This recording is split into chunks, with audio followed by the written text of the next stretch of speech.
నమస్కారం.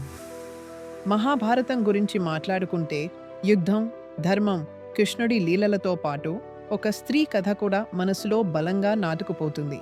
ఆమె అగ్నిలో పుట్టింది, అన్యాయాలకు ఎదురొడ్డి నిలిచింది, ధర్మ స్థాపనకు కీలక పాత్ర పోషించింది.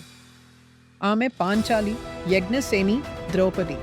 ఆమె కేవలం ఒక రాణి కాదు, ఒక మహానారి. ఆమె జీవితం విషాదాలు, అవమానాలు, ప్రతిజ్ఞలు మరియు అజేయమైన ధైర్యంతో నిండి ఉంది. ఈ రోజు మనం ద్రౌపది అసలైన శక్తివంతమైన కథను తెలుసుకుందాం. ద్రౌపది జననం ఒక అద్భుతం. ద్రుపద మహారాజు ద్రోణాచార్యుడిపై ప్రతీకారం తీర్చుకోవాలనే కోరికతో యజ్ఞం చేశారు. ఆ యజ్ఞ గుండం నుండే ఆమె సోదరుడు దృష్టజనుడు జన్మించారు. అగ్నిలో పుట్టడం వల్ల ఆమెకు అగ్నిలాంటి తేజస్సు, శక్తి, నిప్పులాంటి కోపం వచ్చాయి. ఆమె అద్భుత సౌందర్యం, ధైర్యం, రాజనీతిజ్ఞత చిన్నతనం నుంచే ప్రస్ఫుటంగా కనిపించేవి. ఆమె కేవలం అందమైన యువరాణి మాత్రమే కాదు, రాజనీతిని, ధర్మాన్ని ఔపోసన పట్టిన జ్ఞానవంతురాలు. ద్రుపదుడు ద్రౌపదికి స్వయంవరం ఏర్పాటు చేశారు. ఒక క్లిష్టమైన పోటీలో అర్జునుడు విజేతగా నిలిచి ద్రౌపదిని గెలుచుకున్నాడు. కానీ ఇక్కడే ఆమె జీవితంలో అనూహ్య మలుపు తిరిగింది.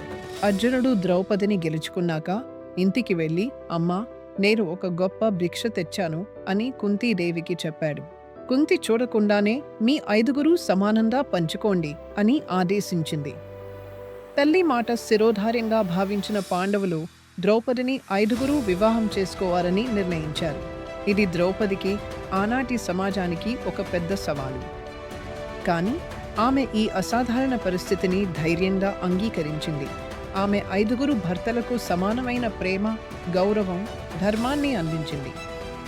ఆమె ఏ ఒక్కరికి ఎక్కువ ప్రాధాన్యత ఇవ్వకుండా తన కర్తవ్యాన్ని నిష్ఠగా నిర్వర్తించింది. ఇది ఆమె ధైర్యానికి, సహనానికి, ధర్మబద్ధమైన మనస్సుకు నిదర్శనం. ద్రౌపది జీవితంలో అత్యంత బాధాకరమైన, అవమానకరమైన ఘట్టం వస్త్రాపహరణం. జూదంలో యుధిష్ఠిరుడు ద్రౌపదిని పలంగా పెట్టి ఓడిపోవడంతో దుశ్శాసనుడు ఆమెను నిండు సభకు ఈడ్చుకొచ్చాడు. అక్కడే దుర్యోధనుడు, కర్ణుడు, దుశ్శాసనుడు ద్రౌపదిని తీవ్రంగా అవమానించారు. ఆమె ఏడుస్తూ ధర్మం, న్యాయం కోసం ప్రశ్నించింది. కానీ ఎవరూ ఆమెకు మద్దతు ఇవ్వలేదు. చివరికి ఆమె శ్రీకృష్ణుడిని ప్రార్థించింది.